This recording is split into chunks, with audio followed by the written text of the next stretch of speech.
That's because that doesn't exist, so I don't know, we'd have to make a page for that.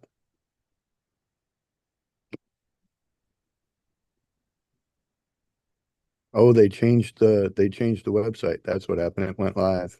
Oh, that's cool. Yeah, Okay, so then that explains that. Let me fix this. yeah, damn it. Does Landshark Mastermind / webinar still work?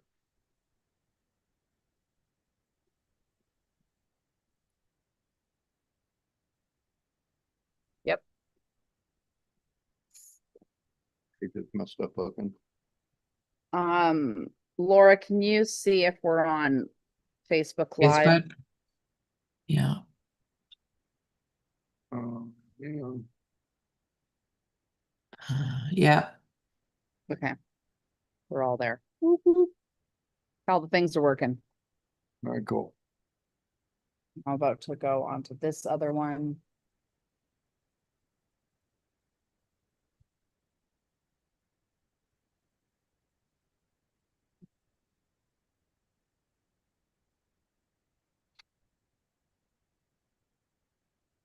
Um,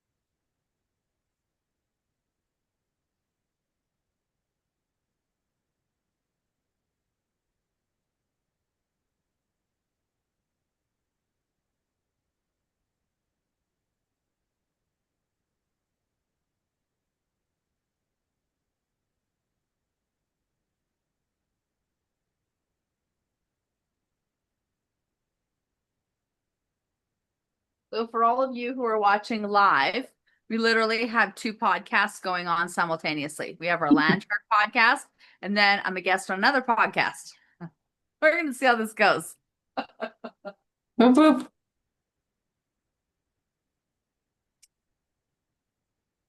What is it? Multiple outcomes in a single conversation? That's it. And teamwork, so you can be in two places at the same time. Right? Thank goodness for team and teamwork and all the things. And all the things. we have a meeting with the golf guys on Thursday today, right? Today's Wednesday, and I don't have anything on my calendar with the golf. Do you know what time? So I can add it to the calendar. Or no?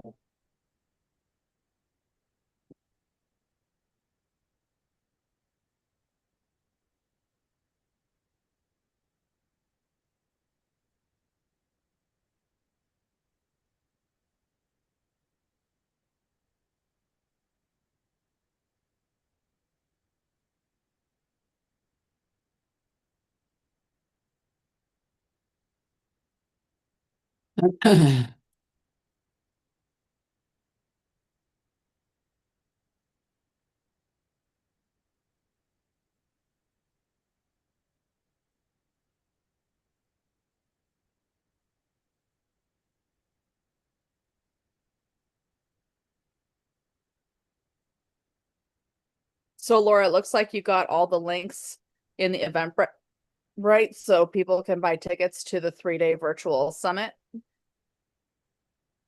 I got all the links. I got notifications that you finished that yesterday. Well, I updated the date so that I think the link was already in there. I mean, the tickets were already in there. It's just going to go straight into that bank account that you've got it linked to. But I updated the date so it shows the 19th through the 21st from 9 to 1. The point being is that we've tested it, that if people go there, they can buy the tickets there. Yeah, as far as I mean, I didn't test it all the way through to actually buying a ticket. I guess I could. You want me to do that? On I mean, there's definitely a button for tickets, and when you click on it, it gives you the choice of the 99 or the 199. on the 3-day summit, right? Yeah. For the 3-day virtual? Yeah. Yeah. And I changed it so because however it was originally set up, it looks like it's in their things was only the 19th, and so I found a way to change it to be the 19th to the 21st, even though the banner shows that. Yeah. And there was something weird in the banner. Let me look. It was it like said at the top of the image banner, which I couldn't adjust, it says May 19th to the 21st and the 21st. Like, so I don't know if you can edit. Is that in Canva? Probably. I think Katya did that one. I mean, Amor and I looked at it and sort of did the good enough. Like it's pretty obvious when it is, and so you know, it's over information as opposed to under information, if that makes sense. It doesn't.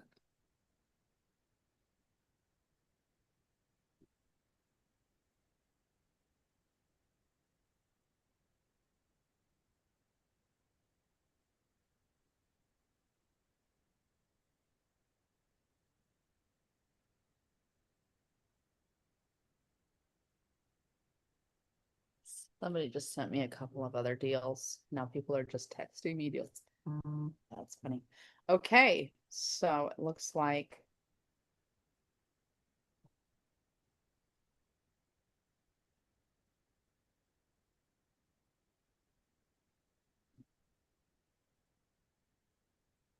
Yeah, so I just clicked on the buy a ticket, and it's pulled me over to the pay with credit or debit, PayPal, Google Pay, Klarna, Afterpay. I need to start, so I'm sorry, I Okay. need to mute you Okay. for a second. Okay. There we are. Taylor, can you hear me? Okay, I can't hear you. Okay, how about now? Yeah, I can hear you just fine. There So, you are. can you hear Okay, me? so this isn't working. Yes, can you hear me? I can hear you just fine. Okay, perfect. You hear me? Yes, I can hear you. Yeah. Do we need to wait for a few minutes to finish your call or something? No, so we are, funny enough, we've got a live podcast that we're doing as well. So the fact this got scheduled at the same time, we're just working it all out. So I have a spot. If we need to bump this like 30, 45 minutes, I can do that. No, just go. Okay, so you all just want to listen? That's fine. Yeah, we're Okay, waiting. so Yeah. apparently we're gonna do it and everybody's gonna listen. Doesn't bother me at all. Oh, great. Just wanted to go over a few things at the beginning. First, do you have any questions for me? The like, who's your audience? What is this about? All of that. I always love to know those fabulous things. Absolutely. So yeah, the podcast, probably done my 160 episodes now, and just interviewing leaders, founders, going through the lessons they've learned as they started their business, how they're using AI technology, and how they're navigating this economy. I try to keep it around 20 minutes Okay, and just pull out some of those gems, those nuggets love that are it. valuable. Yeah. So you seem to be a woman of many talents and interests. And so as I was going through LinkedIn, looking at the different organizations, which one do you want to focus on? I think Titan Impact Group is what I was thinking. Yeah, we so it means since you're talking about AI, it's one of my favorite nerdy conversations. I'm gonna bring it over here. See if anyone can hear me. Can you hear me? Yeah, we can hear you. Okay. Okay, cool. No, I just seen some new people popping in, so I wanted to pull away from her popularity contest. And touch base with everyone in here and let everyone know we'll be pulling Catherine back on the show here in about 30 minutes. So we've got some properties to look at today. We've got projects going on. Katya and Saray, oh hey. You guys are gonna get together and run that due diligence folder. Yeah, we're Um, gonna do the due diligence later today at around 5 p.m. mhm. So I'll schedule that if you want to join in. Yep. And I then wanna to be there on that. introduce you guys, I have Lucas joining the call from Denmark. So he's a friend of ours. So Tommy, Lucas, Laura, Lucas Saray, and Lucas Blake. Very nice to Awesome. meet you guys. Yeah, Hi, I'm excited to Lucas. be here. So, Pleasure to meet you as well. And coming from Denmark, what are you into real estate investing over in Denmark? so I mean, I'm a student out here, so I'm half Danish, but maybe you can tell from my accent, I've lived in California my whole life, so that's how I know Katya. Yeah, real estate out here is a bit tough. I know Copenhagen is, really growing and really expensive. The rest of Denmark, not as much. And I don't know too much about real estate just yet, so I'm kind of here to learn from the pros and just see what it's all about.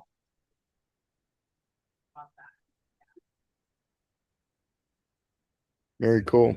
What does it look like as far as real estate over there? Do your laws and structure of real estate mimic what we have here in the United States at all? So from what I know, it's quite a bit different. So there's a lot of laws about rental properties and about even Airbnbs. I know it's extremely hard. So my family actually has what's called a summer house out here. And so those properties specifically are only to be used as vacation properties, and you're not allowed to rent them out. So there's a lot of like very strict rules pertaining to real estate out here. But I Very think, interesting. for regular residential properties, it's a little bit more lenient than that, but there's still a lot of hoops you have to jump through. So Very interesting. No, I'm always intrigued with how different real estate varies across the country or across the world. Because like for example, when I found out in Mexico you can't own the land in Mexico, I was like, I'll never go to Mexico. Like that was immediate, nope, ain't doing that. Like if I can't own the dirt, I'm not interested. But you can get long-term leases, 99-year leases and stuff, but you're gonna build a house that basically the state's gonna own eventually. And if you ever screw up, they instantly own it. Like in Mexico, there's no messing around. If you own a piece of if you lease a piece of property and build something on it and you mess up in Mexico, they come and get it. They don't mess around. So that's interesting. And I mean, Europe, it's like similar with the strictness, but not exactly. I just know, there's nothing for the whole of Europe like there is in the US, like something like Zillow.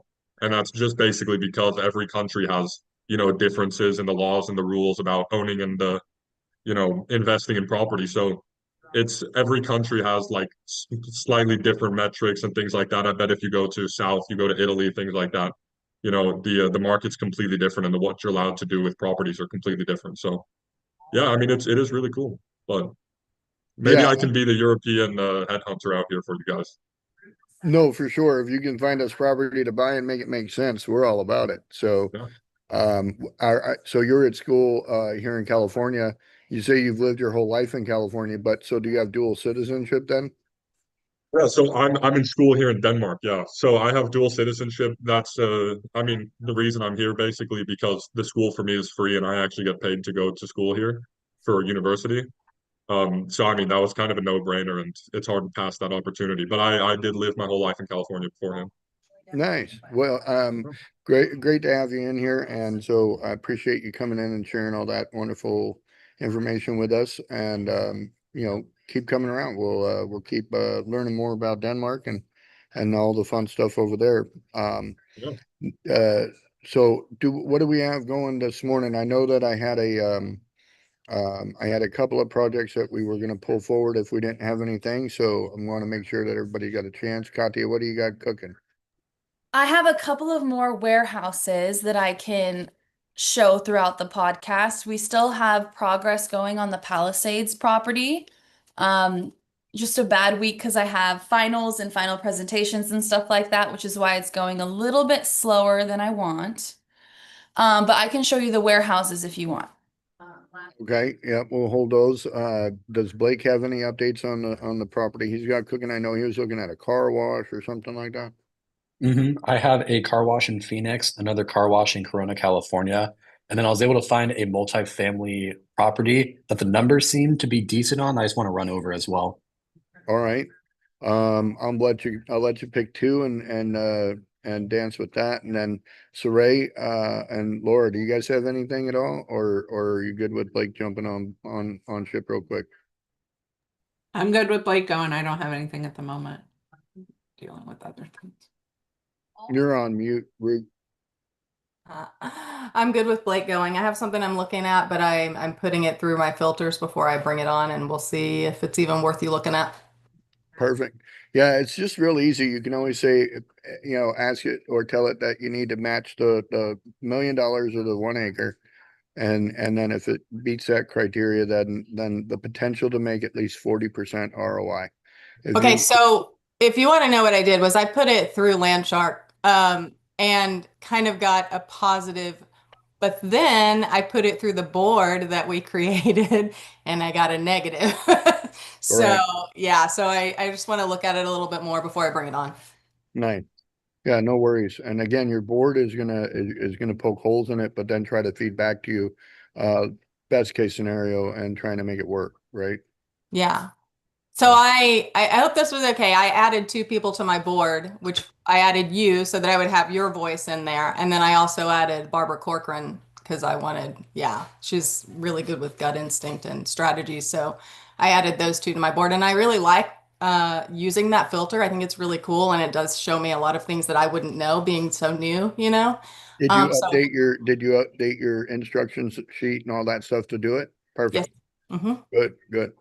As And I long as added you it do to the that, memory, so now it's filtering through that a little bit more too. So that's great. Awesome.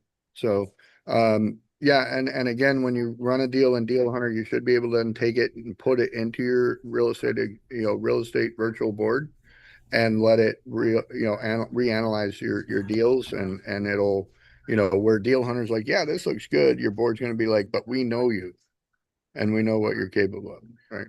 So that's what it's good for sure. Awesome. All right. And then welcome on, Tina. I'm gonna pull some property up with Blake here real quick. And then we'll jump over, find out what's happening in Boone. So Blake, which one you want to do? You want to do the car washes or you want to do the multifamily? I'm gonna do the multifamily and then the car wash. So I'm gonna pull up the car wash first.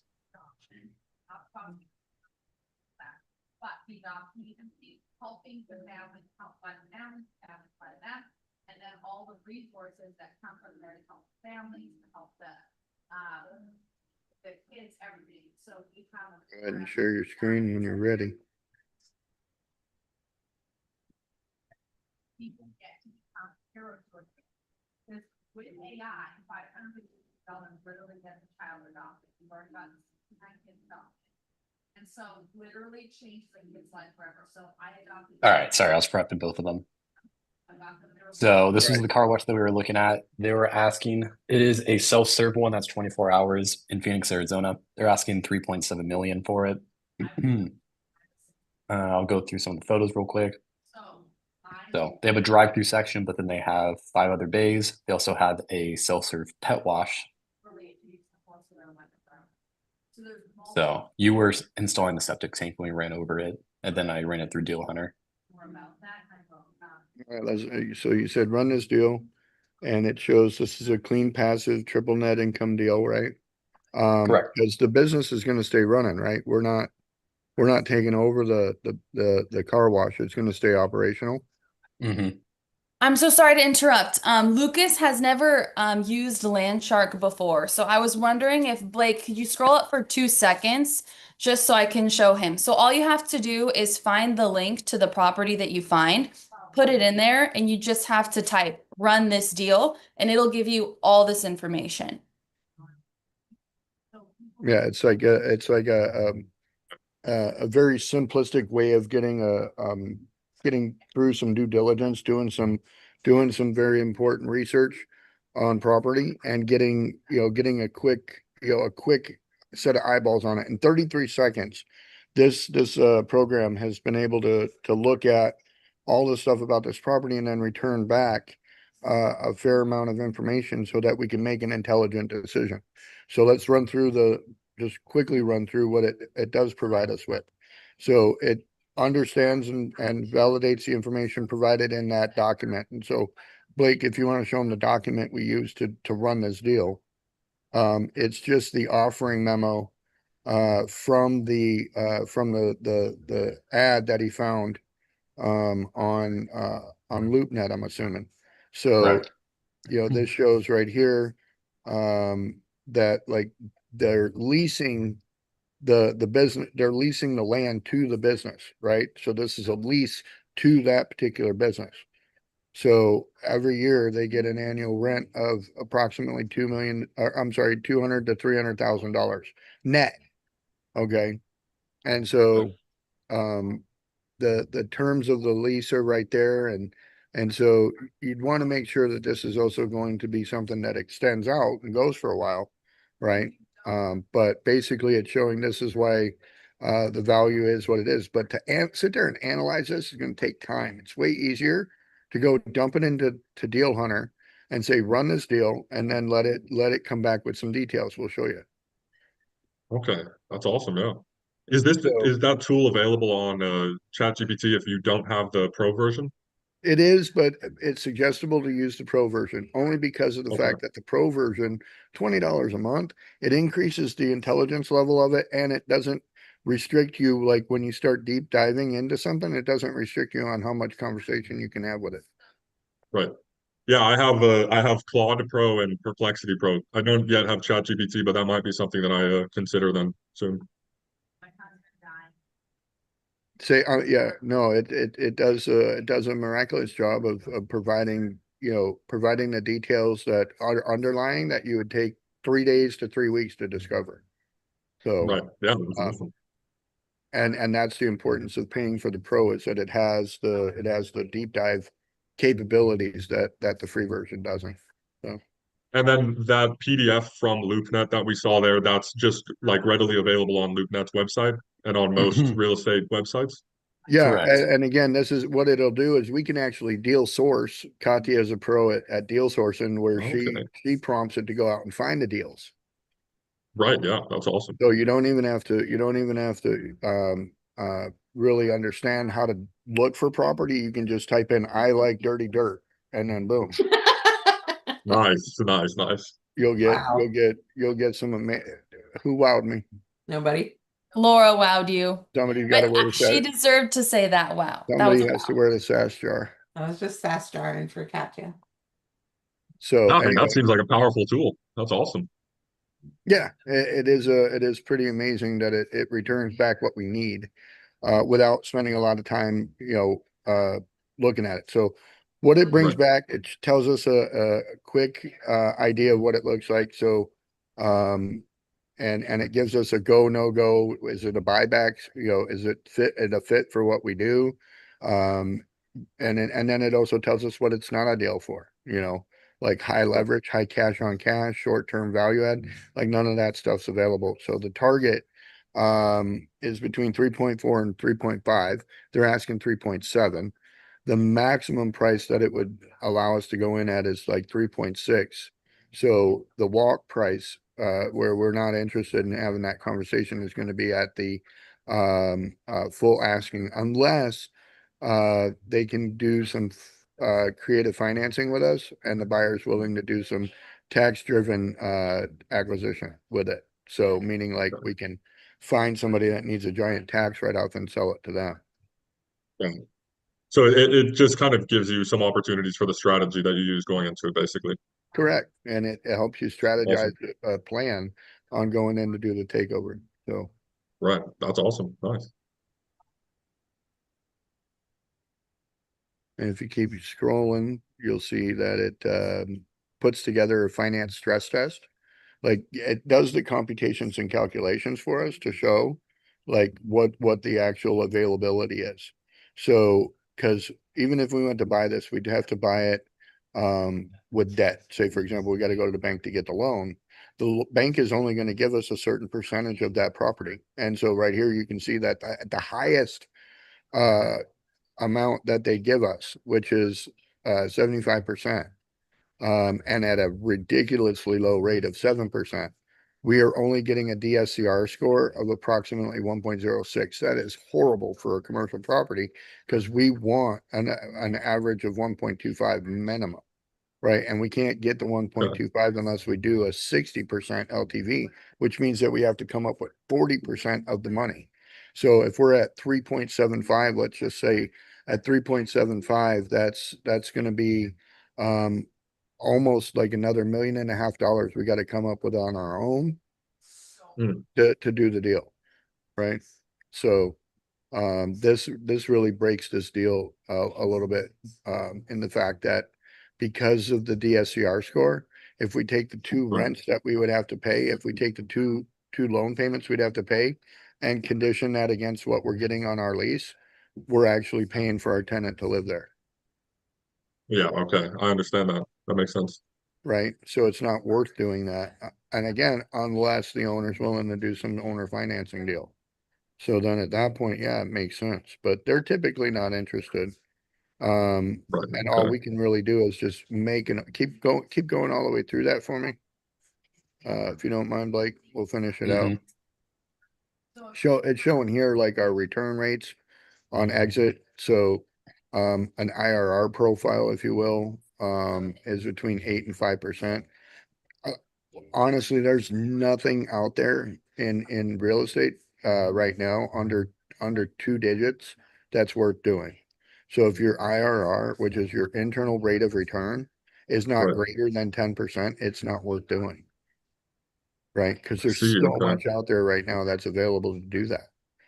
So Hmm. this is literally more of a property set up for a tax write-off than it is for it to be a cash flowing asset.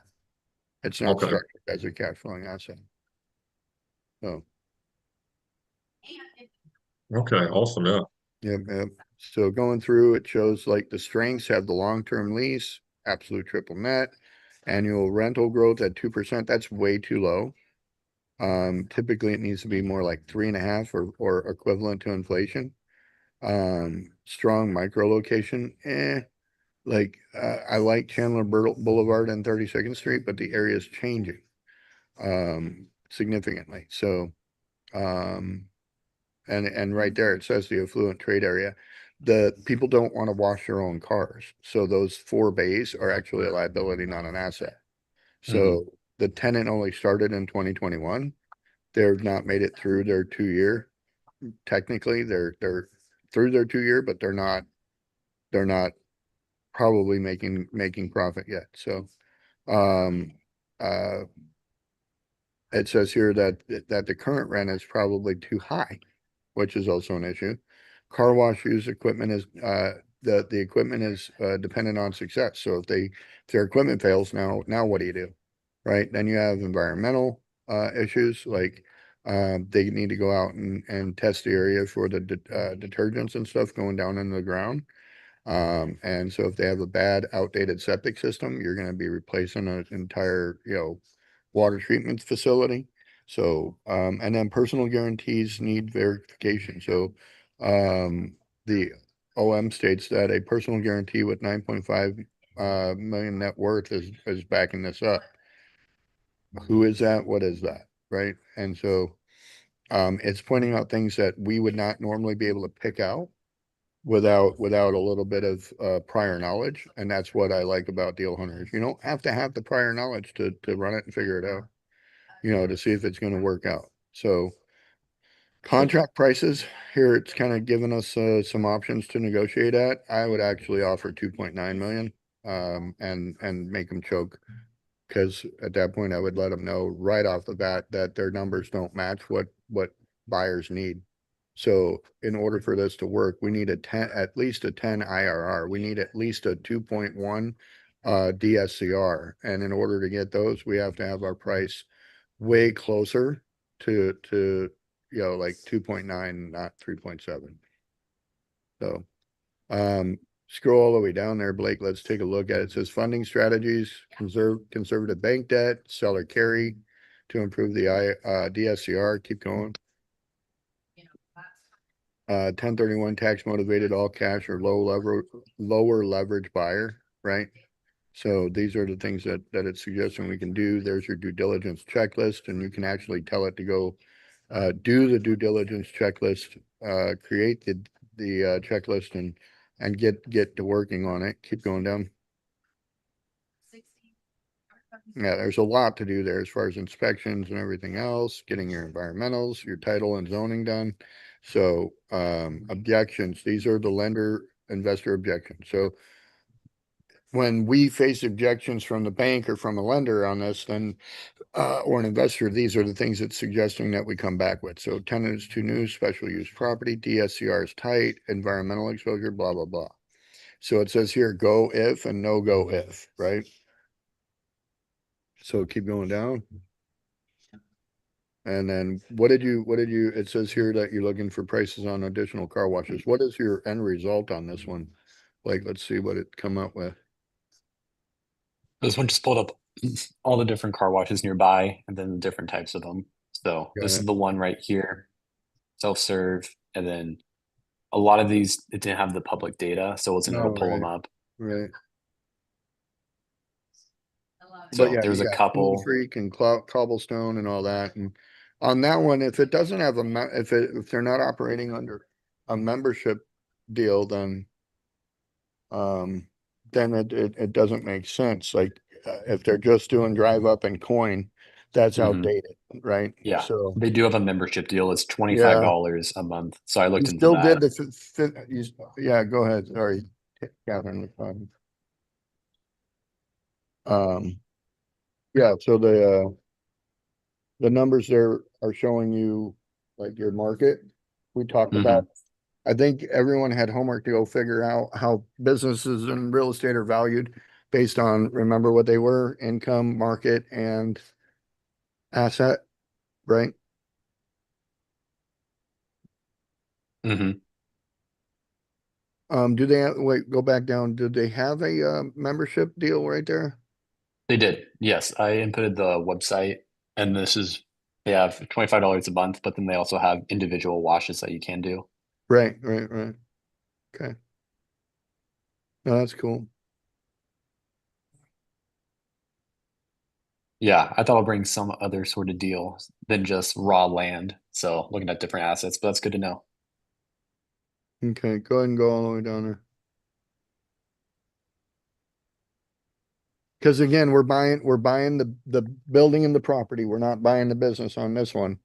Mhm. So we would need to understand what it looks like to value the business, because if they default on the lease, what is our protection, right? And so with this, what we would end up doing is also getting a lease and targeting it through. So we'll pull the lease through here and review it.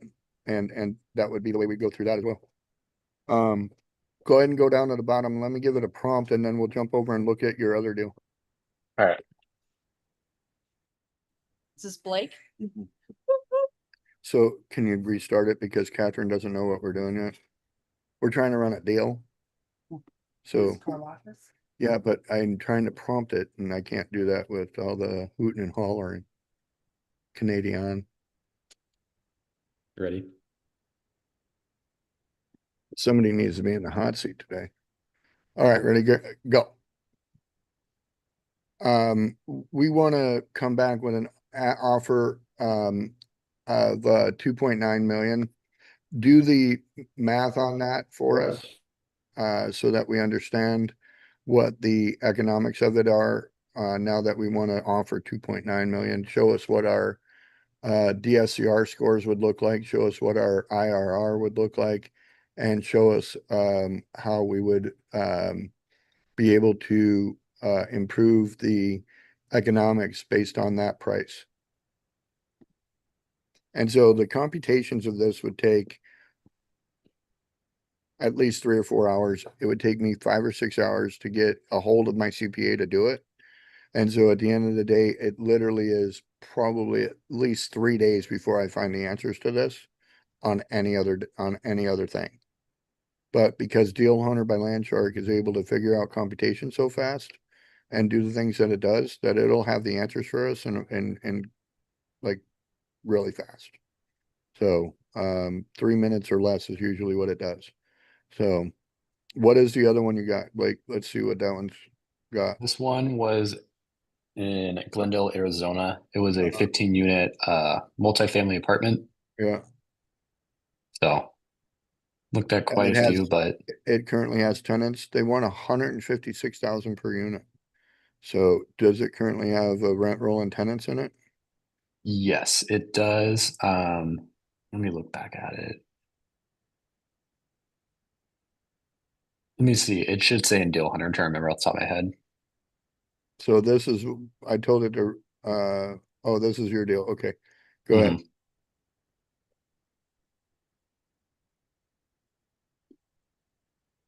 Yeah, 15 unit. They were asking for 2.35 for it. Right.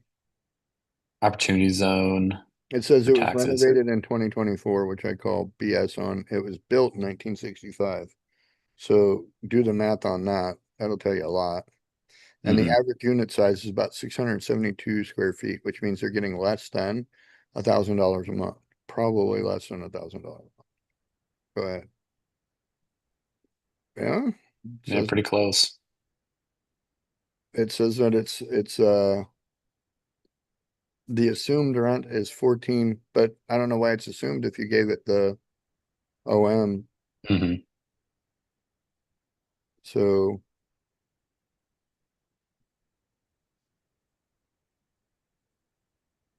go ahead and keep rolling through that. Let's see what it says. Cap rate becomes 7. And the DSCR is 1.3 with I think it was a 60% LTV. I believe so. And so this shows your sensitivity test right here with your rent assumptions, and all that. So price check for a Class C multifamily, you can see, that they're trading about 160 a unit. So the Class C cap rate usually about 6.5 to 7. The listing shows at a 156 per unit. So, it doesn't say it's crazy on the surface, but at a base NOI of 169, the valuation method shows that a cap rate of 6.5 has the value at 2.6, but a 7 cap has it at 2.4. So a current asking at 2.3, it says there is defensible, but if the real NOI is below 150 two, then they need to readjust the price again. So keep going. Your offer strategy is going to be at 2.1. And then, max price before verified docs, 2.3. And maybe this is what that guy was talking about the other day, Katya, because I don't do multifamily. And I think that guy we were talking to at that office space over there was, that's the world he lives in, is because it says right here that you make your offer and then they give you docs to support it. Right. And so that may be the way they want to play that game. It doesn't sound like a whole lot of fun to me. But anyway, So they going want you through it to make an offer and then they present you all the documents? to argue the price back up. Yeah. Hmm. Yeah. So these are tactics that maybe multifamily uses. I don't know. I know in land we don't do any of that because we don't care about your income when we're dealing with dirt. Keep going down. So funding paths, again, conventional, bank loan, seller carry, keep going. Private equity, JV partner. JV partner could be somebody with a 1031 that needs to move over into something like this, which is pretty decent. Due diligence checklist looks good. Keep going. And then here's your goes and no goes. So there and there. And so when getting all the way through this, we're gonna ask the seller to do more than a 10% carryback. We're gonna ask for like a 40% carryback.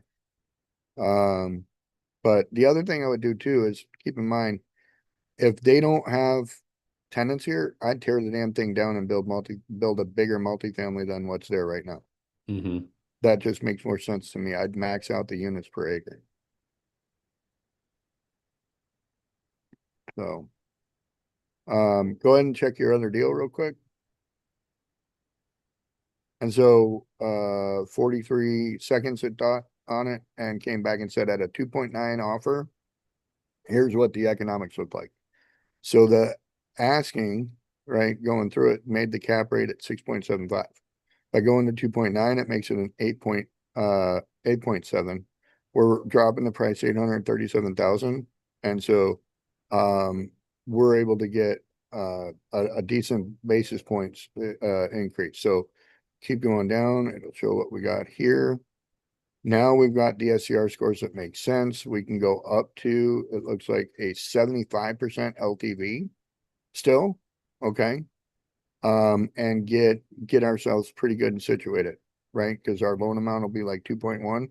We'll still need to come up with another 800,000 to cover that, and that's where we ask the seller to carry that. Right? So like here's the thing. People sell property, they go for the most that they can possibly get. They don't try to go less.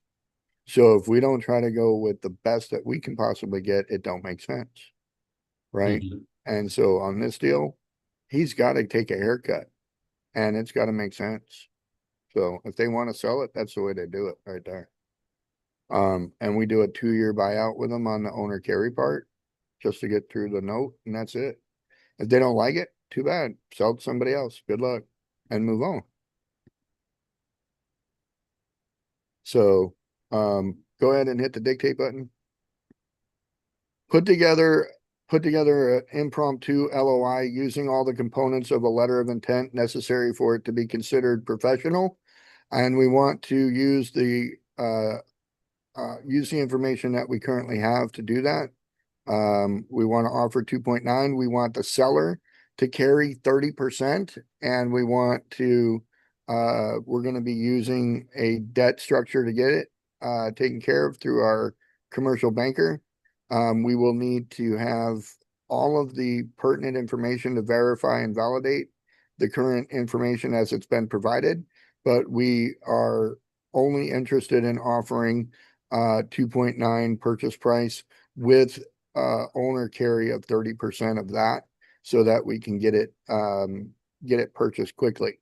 If they're okay with this opportunity, let's get into a deeper conversation.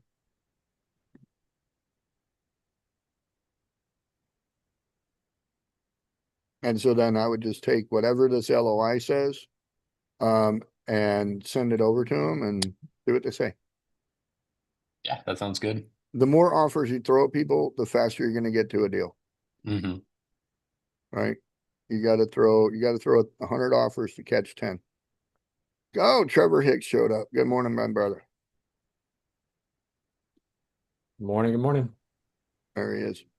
We've got to jump on a call later. We've got to, Trevor put up some EMD for us, and we've got a hiccup in the contract where we had a contract on a property, and the tenants were evicted in the middle of the contract. Oh boy. So now we've got to probably go to arbitration because they're saying, well, they were your partners that got evicted. No, they aren't.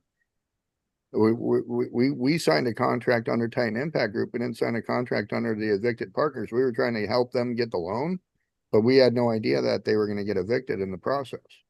And Oh, so boy. now we've got this huge snafu because we've got equipment in the building that we currently own. The people that were there, we gave them the tenants that were there got a loan to pay the rent, but apparently they didn't pay the rent with the loan. And so that's how they ended up getting evicted. And so now we've got to play this cat and mouse game to try and work all this out on this contract. And so we'll keep everybody abreast because it's a rare opportunity to have to negotiate through a contract situation. We'd still like to buy the building. We'd even still pay the same price. But we need to adjust the terms so that it makes sense for our lender, because no one's going to lend money on a property that doesn't have a tenant in it. Yeah. You know? So unless we can make it make sense, but I wanted to get with you later on, Trevor, on that. Sounds good. Make sure we round back. Cool. No worries. All right. Katya, do you have anything you're pulling up right now, or what do you got? Do you want to see the second warehouse that I could potentially walk this week? Let's go look at it real quick. Let's see what the Okay. opportunities are. Okay.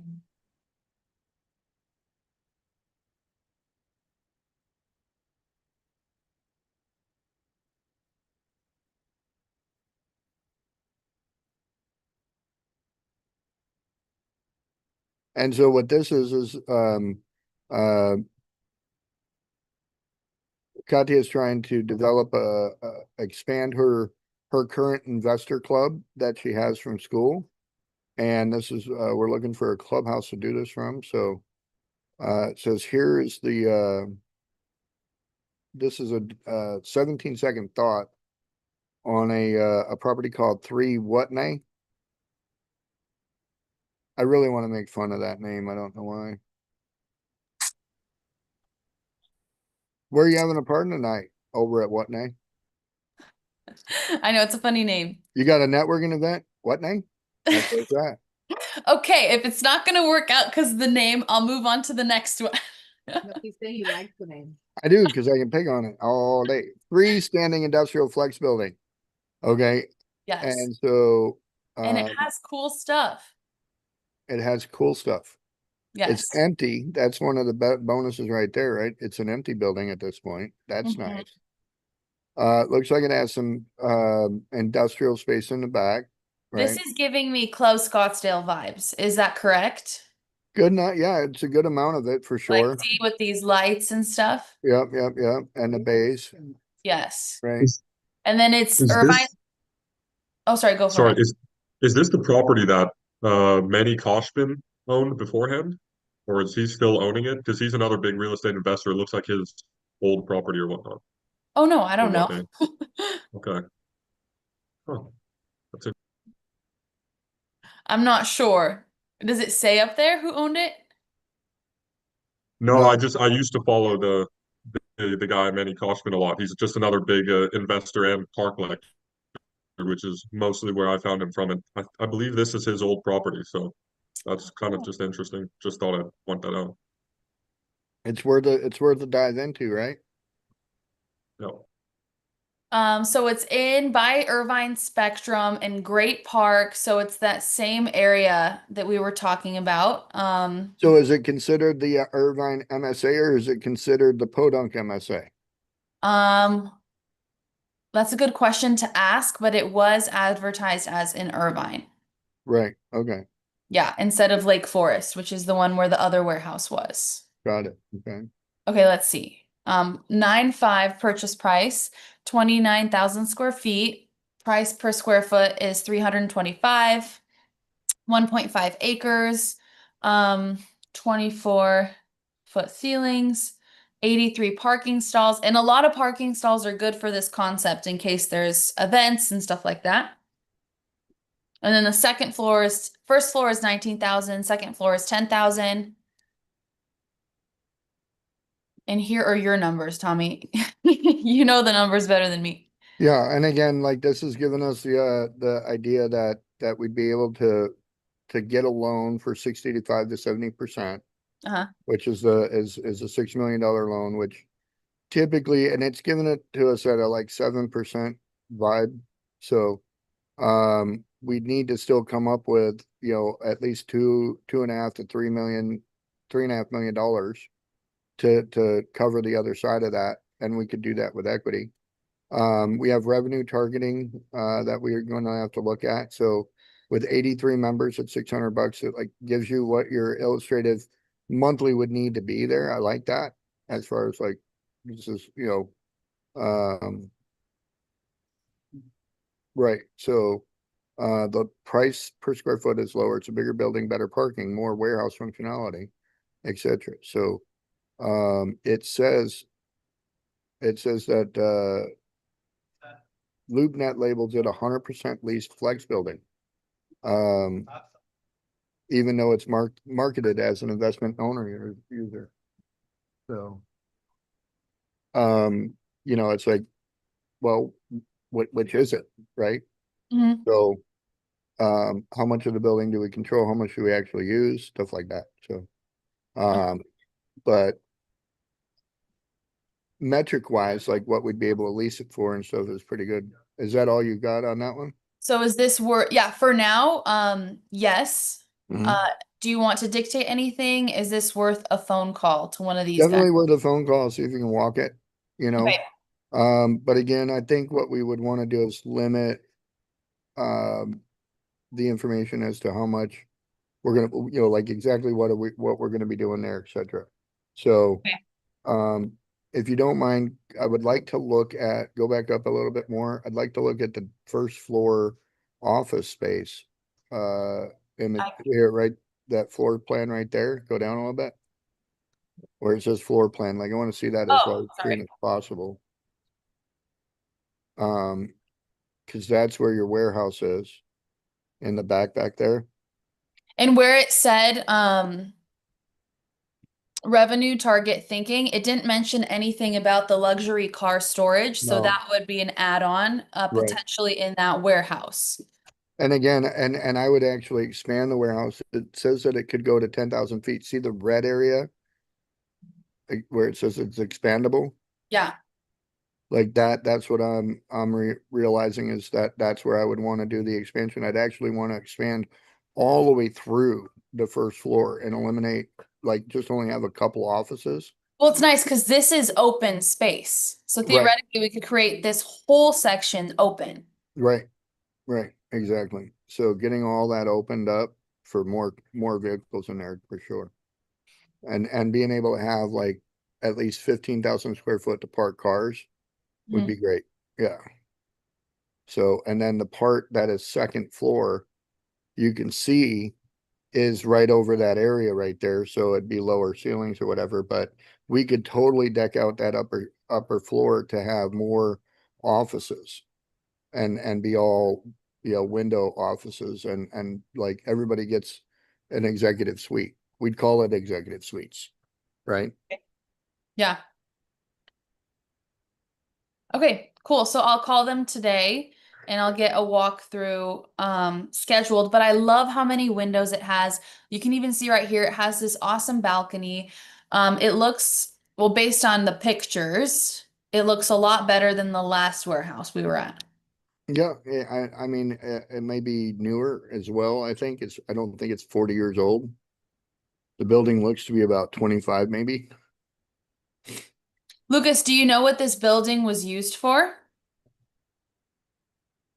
So I just did like a little bit of digging. I think it's a different one that just looks extremely similar. So I'm not sure about this one. If it's the same one that I was thinking about, which it doesn't look like it is, then it was just normally rented out, except for I believe the first floor, which was used as the guy's kind of own office. So or part of Okay. the first floor at least. Okay.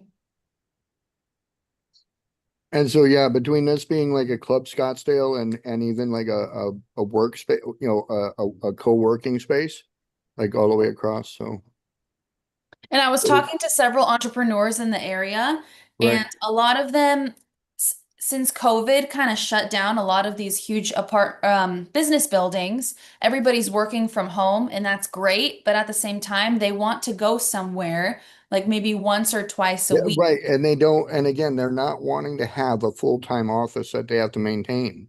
They would Yes. much rather have a co-working space, co-office space that they can just come and go. Right? Yeah. Yeah. So So, Tina's asking, what's the ROI on this investment? Are you talking about this warehouse that we're looking at, Tina?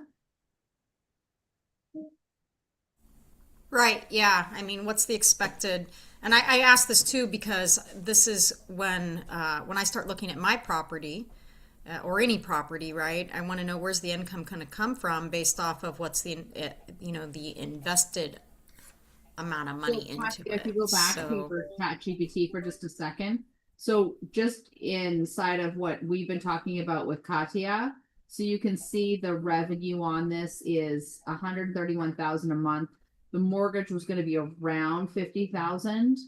But we also still need to pay the equity waterfall to the investor. So we don't know right now. It's a whole lot of assumptions. Yeah.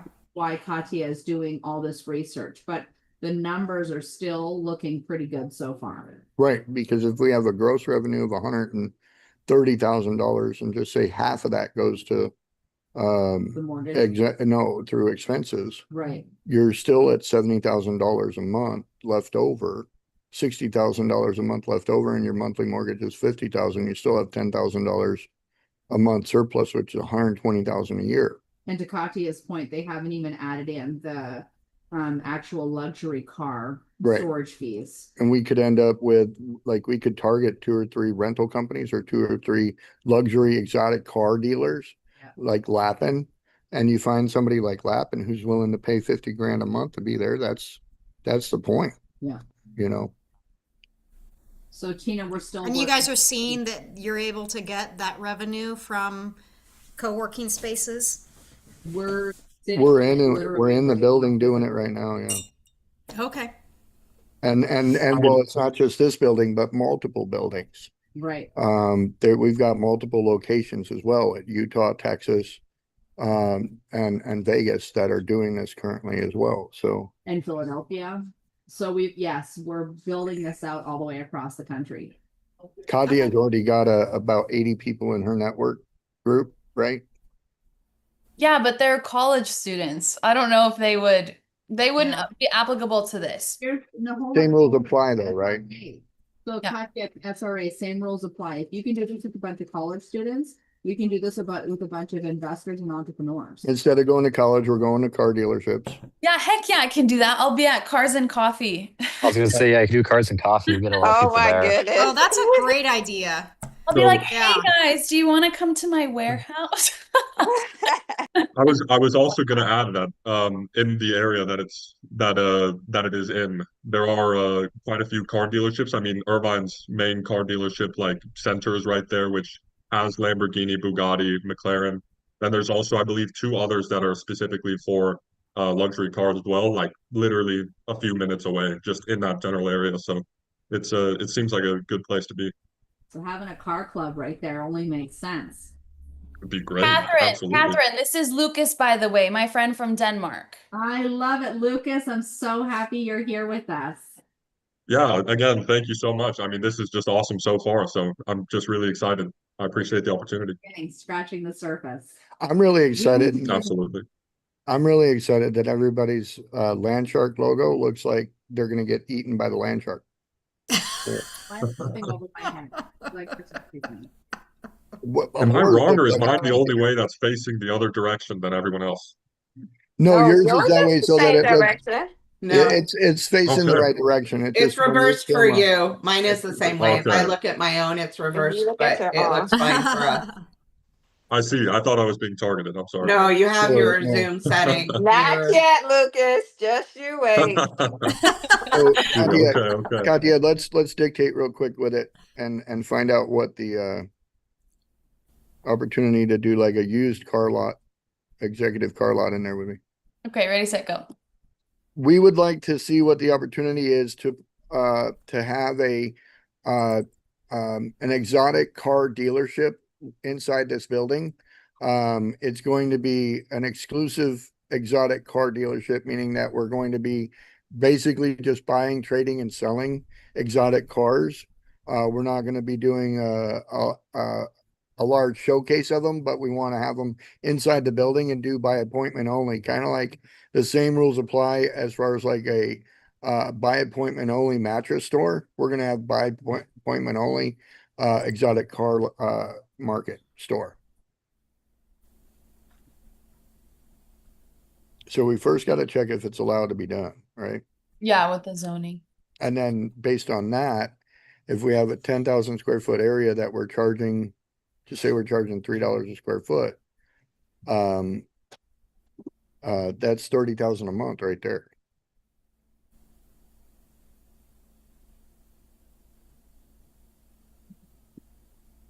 So it's gonna roll through that. Is today Wednesday or Thursday? Today's Wednesday. I don't know Oh, why I want to feel like sorry. today is Thursday so bad. Dancing tonight. Yeah, we are. We gotta go all the way to Goodyear. Anybody want to go line dancing with us tonight? It's so fun. I would love to, but a How little about far. next week? I don't know Yeah, how I'm to a bit line far dance. away. I wish. That and, you know, I'll have to virtually line dance with you, Catherine, from Iowa here. Okay, so Right. appointment only exotic car dealership is more plausible in Irvine than a traditional walk-in dealership, but the city appears to treat a low intensity online vehicle sales office as a specific office type when it is truly appointment only and does not include on-site repair, storage, or display beyond narrow limits. So is our goal to have the exotic car dealership, or is it to have the members? It's another subtenant. Okay, so Right. we don't want the members to bring in their personal cars and Yeah. pay for storage. Or Yeah, we they do. can. Yeah, they can. What they're gonna Okay. do is they're gonna pay for a membership. Storage is free. Okay. The online thing, same thing. We're not storing the vehicles. They're just parked here. Okay, in 2026, Irvine approval letter, the city approved an online vehicle sales office because it was office-based, appointment only, and expressly excluded vehicle repair, storage, and broader display activity. That matters. The appointment only part helps, but the indoor keeping, storage, display of inventory pushes the concept beyond the cleaner online vehicle sales office. So I'll need a call and see what they allow.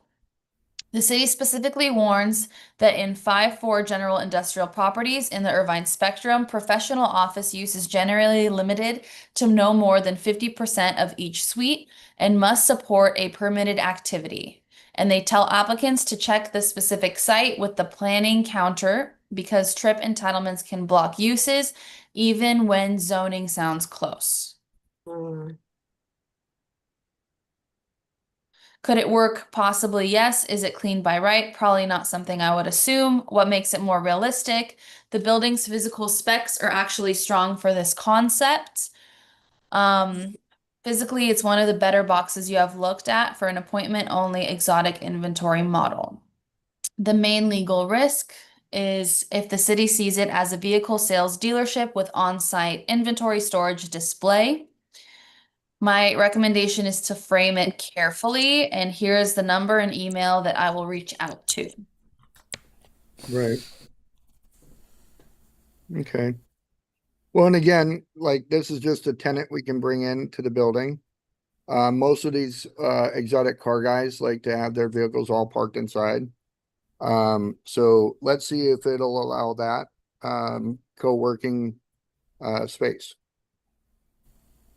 Okay, do you want me to dictate or just? I'll dictate it, yeah. Okay. This would be one of the possible tenants that we would have in the building. They would only have about 10 to 12 cars rotating through here monthly.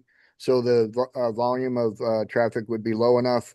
We also want to look at it being an exotic car club, an entrepreneur club with a, with affinity for exotic cars and expensive luxury cars. So we want to understand what the current, what is the current market price of industrial property leased in that area so we can understand the value for our members. So Catherine, remember when you came to the man cave? Yeah. So did the owner need to discuss with the zoning to have his cars parked in there? Ready for this? It's literally called learning how to beg for forgiveness instead of asking for permission, Okay. right? This club that Catherine flew into for my financial literacy sessions, the guy has maybe 8 cars. So that's why I was asking. There were garage door roll-ups, so that whole back part was a warehouse or is a warehouse, which is why he could park all his cars there. Okay. You don't need permission for how you're going to use the warehouse space. Okay. It's the outlet that this is referring to. Good questions, though. Well, that's the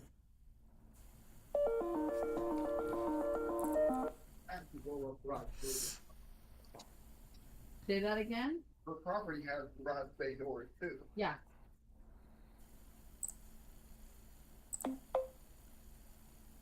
So what are we looking at here?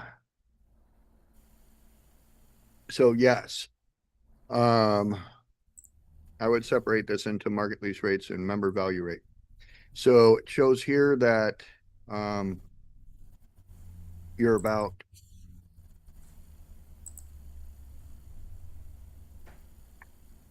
you're not over $2 a square foot on anything out there.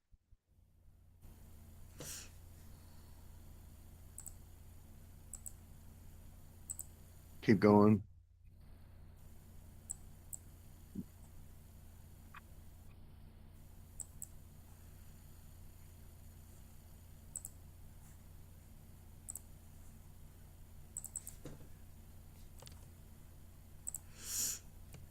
Okay.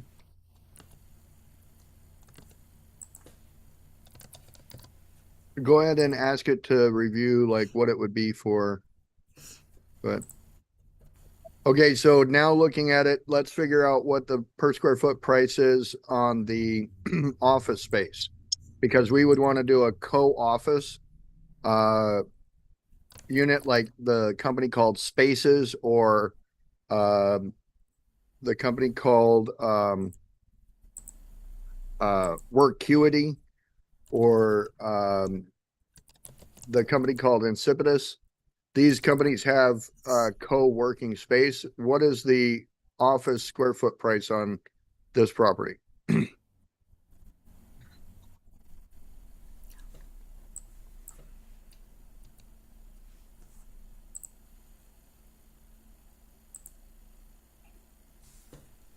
And so now it'll calculate out that other 10,000 square foot upstairs to kind of help us get an idea what that looks like. So it's wanting to do the whole and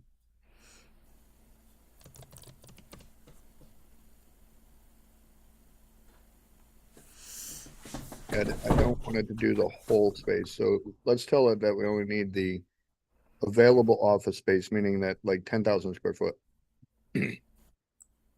We only have about 10,000 square foot of usable office space that we would be leasing out. So I want to know the per square foot price of office space in the Irvine market. And then we're going to break all this down into what the building would totally be able to earn with the fact that we would have about 12,000 square foot of industrial, 10,000 square foot of office, and the rest of the space would be considered common area.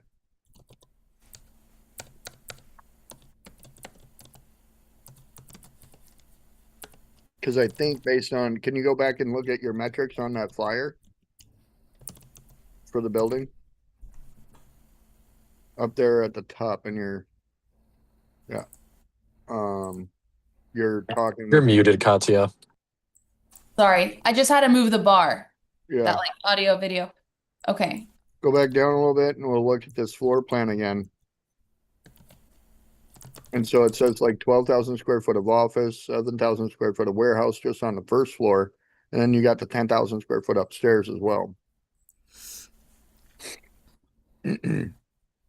So with the downstairs, we could probably definitely go, you know, bigger than that for sure. Okay. Built in 1982. Oh, it's more than almost 40 years old.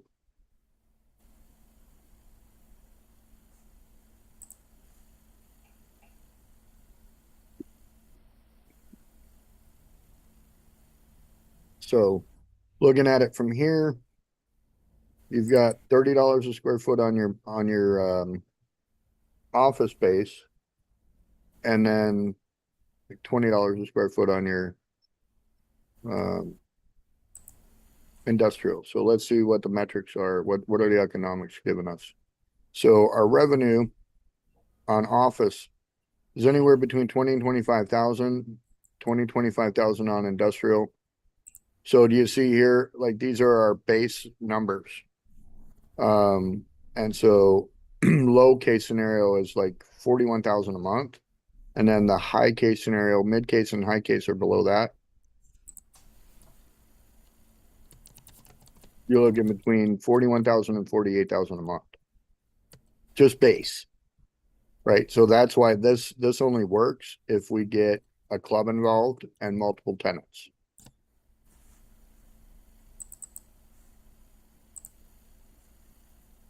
Okay. So that should answer Tina's question as to where's the ROI? There is none unless you do something fancy, Mhm. right? And so owner operators, this is an owner operator space. This isn't something we buy and then try to find a tenant for because at the price that it's at, it's not worth it. Yeah. So, but with Katia doing what she's wanting to do there, the club itself really does add to the value because again, we're going to be leasing out these 10 offices to people for 2,500 bucks a month. That right there, those are little cubicles and we'll actually put 20 in there instead of 10. And we'll actually make them like $2,000 a month instead of 25. And that's going to bring us all the money we need to pay the mortgage. Everything else after that is gravy. How do you anticipate, did I miss it to taxes and insurance on this? Is that also going to be included into the tenant? Would Yeah, they and pay? again, like when we would be if we were leasing it out to somebody else, that would be tied into the triple net. They're going to have a per square foot price, and then they've got to pay the taxes, insurance, and maintenance, right? So that's a triple net. We don't even factor. But if we're going to be the operators and the tenants at that point, yeah, that comes out as part of our operating expenses. So based on just trying to make sure we got the mortgage covered, we would need to lease out our co-office spaces for 20 grand, 20, or I'm sorry, $2,000 a month to people that just need the office space and want to do it in a cool building. They don't need it Mhm. full time, they just need it part time. Because if we gave them a 10 by 10 area for say $5 a month, that's $50 a square foot per year, right? No, $60 a square foot per year. And the going rate over there is currently 20. So that's the difference is when you get a fractional office space, you don't get to pay standard going rate of market. It's usually double or triple what the going rate of market is because you're only getting the fractional space. So, and then there's signups for it and stuff like that. It operates much like a, I don't know, if we only had 60 people in that and we had 20 spaces to rent, that's what it would come down to.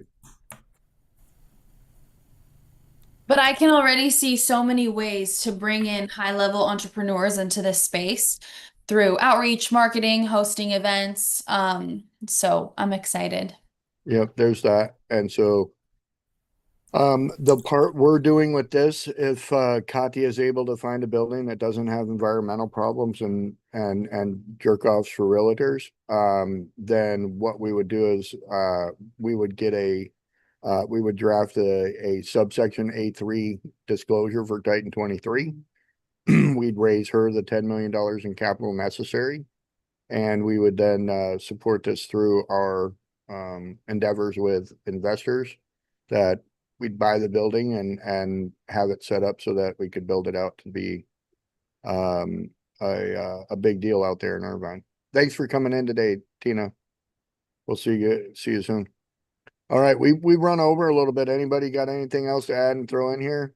No, Tommy, did you see the email I sent you with the Chicago information for you to look over and let me know your thoughts?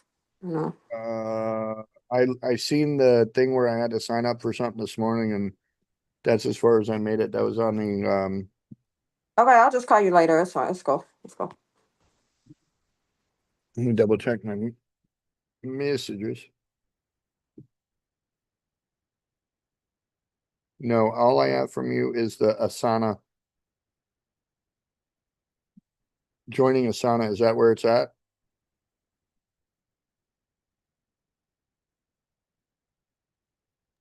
I'll check. Mm-hmm.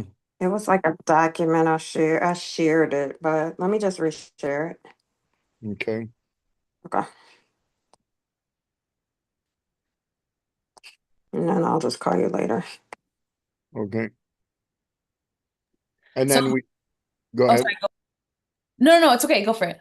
No, Okay. I was just gonna say, Lucas just sent me two luxury car dealerships in the Irvine area with a similar concept. Would it be smart to go to them and kind of see their numbers and ask about their plans and outreach? Okay. yeah, you can go there as a possible person looking for a car. You can tell them that you're looking for a car, and just play the part, right? Don't go in there and be like, I want to be your competition. I'm super cute. You know, Okay, sounds good. they'll chuck you to the damn weeds. You'll have to come get your your cowboy stepfather to come and whoop them. Oh boy. Okay, sounds good. We're gonna make more come on the call next time. We got dumb people. That way she understands why Tommy's so mean. Oh boy. Boy. We'll see if Amor can pray him into brilliance instead How of really I get. start dropping words of Bible on them. Bah, bah. So, but absolutely no, we let's see what you can come up with on that. Go check out the little things around the area on what Lucas sent you. Good job on digging that up, Lucas. And then we're going to jump on a call at some point today, correct, with Saray, and then walk through the due diligence report of the property that she's got out there. And that seller is like really far up my behind as far as like doing something. He's like, I want to do something now. Like the harder you push me, the slower I want to move. Like, You're welcome. I thought I would just come in really hot and bring something really intense. The race call's actually tomorrow, not today. We Is do it tomorrow? today. Tomorrow. Well, my They're call doing with due diligence. Katia is today. Right. Yeah. Right. My call with Tommy is tomorrow. Yeah. And we're doing the LOI tomorrow. We're gonna do due diligence today and the LOI tomorrow for sure. Right. Mm-hmm.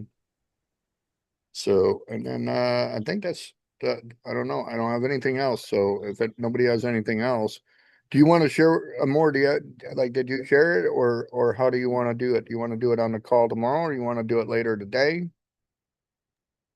Yeah, I'll do it on I'll do it on the call tomorrow. Very good. So yeah, Yeah, we're gonna I'll do it work on tomorrow. some, It's we're gonna fine. work on some more documents for Titan 23. We've got now we've got an RV park that we gotta do our documents on that, get that done ASAP. Is it live now? Is Titan 23 live now? Mhm. Okay. I think you were sent the deal room to go look at for the Yeah. data center. So let me share this with all of you. Well, some people I was gonna share it with, and I just want to make sure. If you go, We have the data center. can you show Yeah. pull it up, share it so everybody can see it. Yeah, I just Yeah. want to make sure I'm doing the right thing. And Tommy, I sent you a campground too that Daniel had somebody get in touch with him about. I don't know if you saw that. It was an email I sent you. I might need to get a new email because like I am so inundated with emails. Yeah, it was a couple of days ago. I just figured you were busy, so I hadn't brought it up yet. Always text me, and this goes for everybody. If you send me something, an email, say, hey, I sent you an email. Oh yeah, I did. I was like, I know I Will sent do. this. Am I losing my mind? Yes, I did. Yesterday at 6:16. Well, 6:16 my time. You Tommy, sent the email or the text message? the email. Yeah, I'm just gonna forward it again.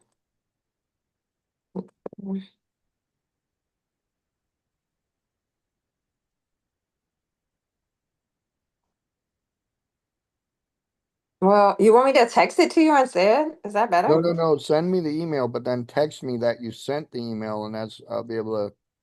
Okay. Right, I'll be able to jump back I'm in. gonna resend it to you. Because yeah, Trevor was supposed to get an email as well and didn't get one. So I was like, am I I losing? responded to Trevor and didn't get anything back. And he said he didn't get anything. Okay, it's fine. I'll just start texting you when I send this stuff.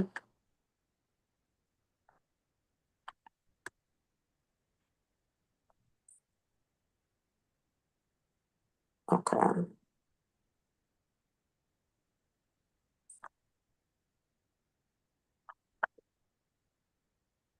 Catherine, I'm sending you right now 2 documents um, from Matt Waltz about the, 2 projects they're raising capital for.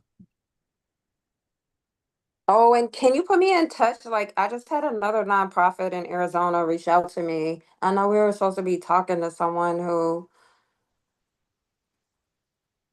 so I have a meeting set up with them to see what they need, but I can't think of the name of the nonprofit, but I'm meeting with them on Friday to just see what type of buildings and stuff they need. Yeah, we can do that. I mean, we have a bunch of stuff available right now. Saray, I don't have anything from you.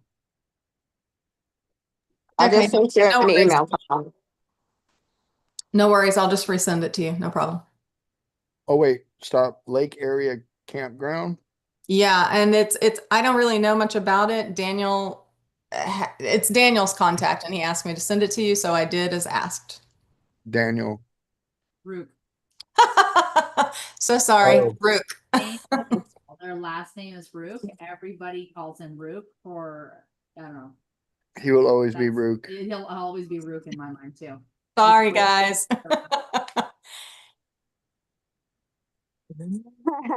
We were babies when we met. He did not go by the last name then. He did not go by his last name then.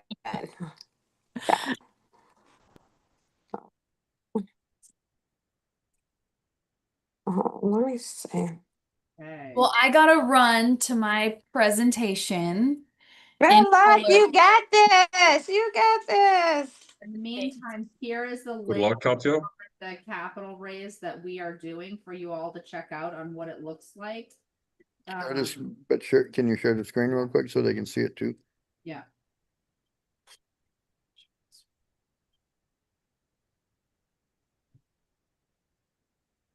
Okay, so this is our data center. It's a $10 million raise.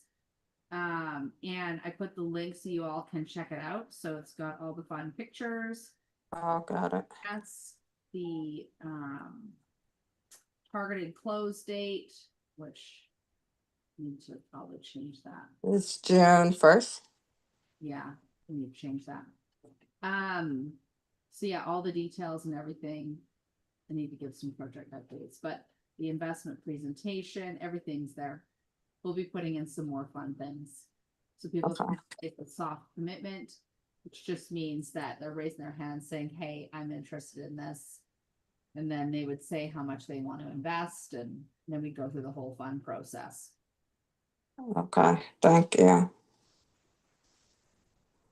We get a bunch of marketing. We're going to be doing a webinar. So yeah, when we get all that out, we'd love anybody's assistance in getting that shared. They want to Okay. do a very cool project.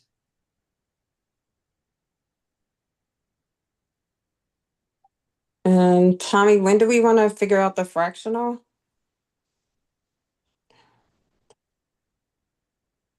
I Okay. think. What we need to do is come up with the membership deal, right? And then we don't necessarily have to come up with the deals No, until we we have don't. No. until we have all the members, right? Yes, we don't have to come up with the You know, deals. what we're talking about is it's called fractional. It's for non-accredited investors. Basically, it becomes our own club and micro fund for anybody who wants to be a part of this, and we all get to invest in it, and then at a smaller rate, and then creating those multiple streams of passive income and just keep doing deal after deal. It's very exciting. So Amor is spearheading this for all of you, and it's going to be pretty awesome. We're excited. Yeah. Oh.